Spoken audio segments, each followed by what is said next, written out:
어제 그제에 이어서 오늘 본문 또한 다윗이 압살롬에게 쫓겨 광야 생활하던 중에 지은 시입니다. 1절 중반에 보시면 물이 없어 마르고 황폐한 땅이라고 하는 표현이 나오는데 다윗의 지금 생활이 어떠한 형편인지를 단적으로 보여주는 그런 말씀이죠. 재작년에 몽골 오지로 단기 선교를 제가 다녀온 적이 있습니다. 물이 귀한 지역이어서 며칠 동안 세수도 제대로 하지 못하고 그저 돈 주고 사간 그 생수를 간신히 그 생수로 간신히 고양이 세수를 하면서 이렇게 며칠 동안을 지냈는데 어떤 이는 불평을 하기도 했지만 어떤 이는 평소에 마음껏 물을 사용할 수 있다는 것이 참 감사한 일이구나 그러면서 그동안에 감사하지 못했던 것에 대해서 하나님 앞에 죄송한 마음도 내보이는 사람도 있었습니다. 또 어떤 이는 씻을 물은 없지만 마실 물이라도 있어서 감사하다 그러면서 하나님께 영광을 돌리는 것을 또 보았습니다. 믿음이란 주어진 상황에 뻔한 반응이 아니라 전혀 다른 반응을 하는 것입니다. 오늘 다윗이 그렇지요. 보통의 사람이라면 이 상황에서 분노하고 절망하고 인생을 저주하고 하나님 원망하는 게 맞습니다. 한편으로는 그게 당연한 것으로 또 보입니다. 그런데 다윗은 오히려 하나님을 찬양하고 하나님께 부르짖으며 소망 갖는 것으로는 말씀 가운데서 보게 되죠. 보통 사람하고는 전혀 다른 반응을 하고 있는 것입니다. 그 이유가 뭘까요? 오늘 우리 또 이와 같은 상황을 당할 때 우리는 믿음의 사람으로서 뻔한 반응이 아니라 어떻게 전혀 다른 반응을 하면서 알 수 있을까요? 그 첫째는 주를 향한 갈망이 있어야 된다는 것입니다.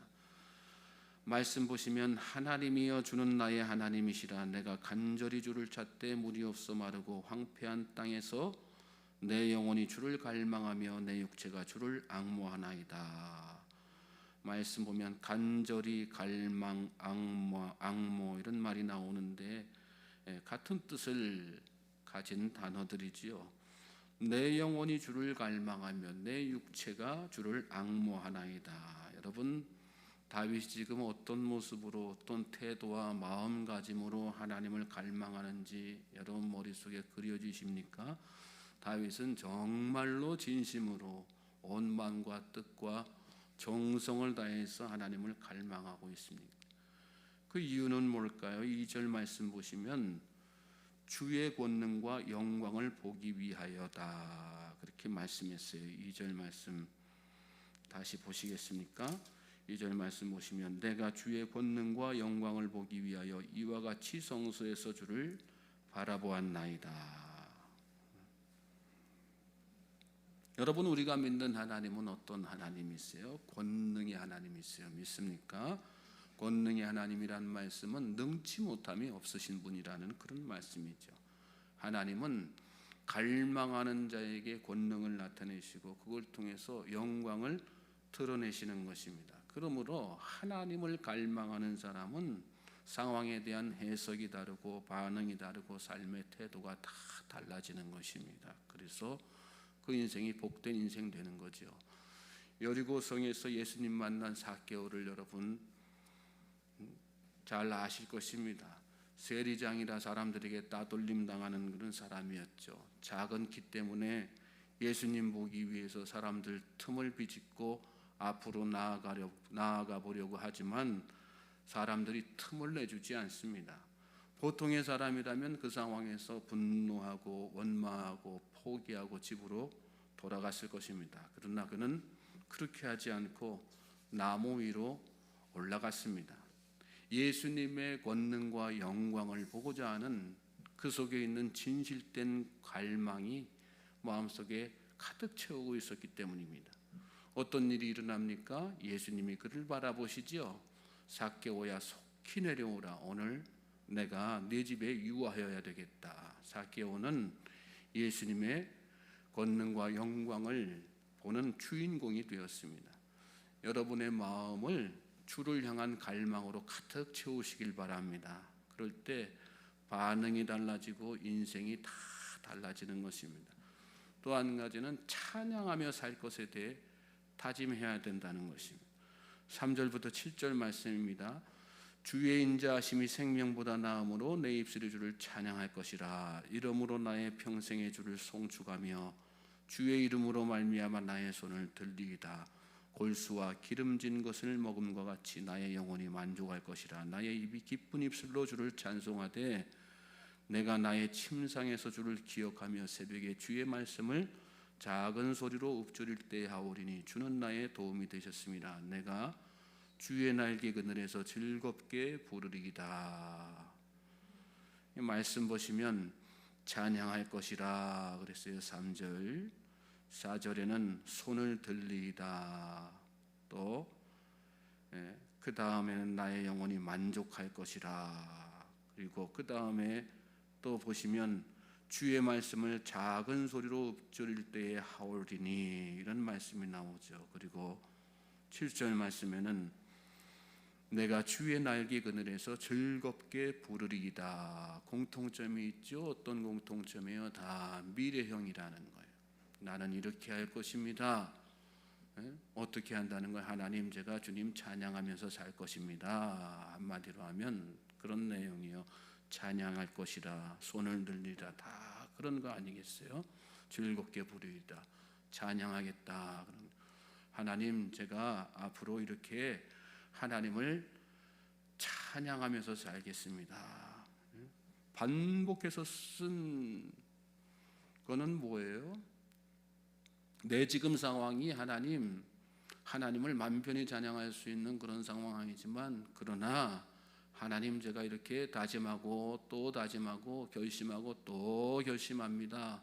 그러니 하나님, 제 마음을 지켜주시고 저로 하여금 하나님을 그렇게 찬양하면서 살 수 있도록 저를 은총 베풀어 주시고 저에게 은혜 베풀어 주시고 또 저를 구원해 주십시오.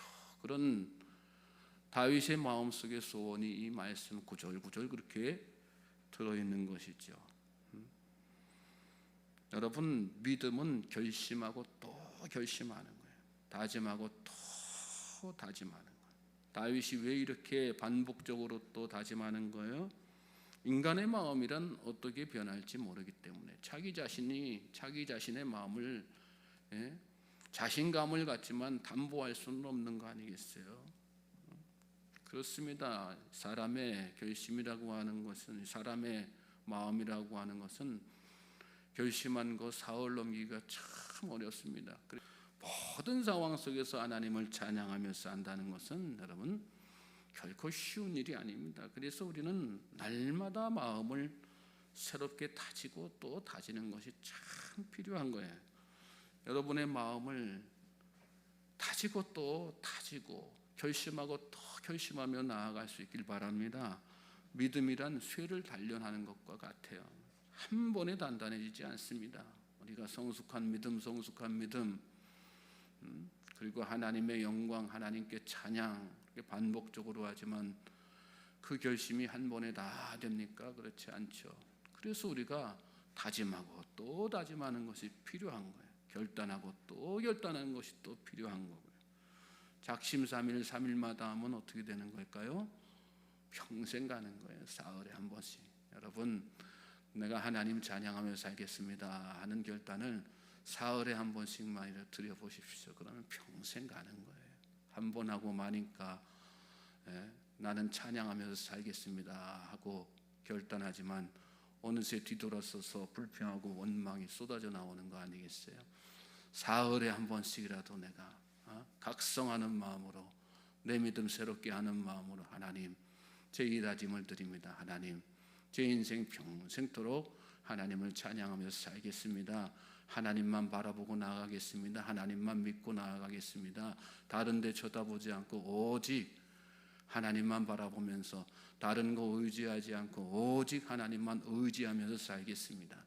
사흘에 한 번씩만 그렇게 결심하고 결단하면서 살아보십시오.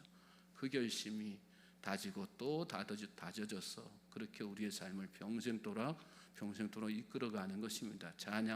평생토록 찬양하는 인생으로 하나님께서 우리를 만들어 주시는 것입니다. 믿습니까?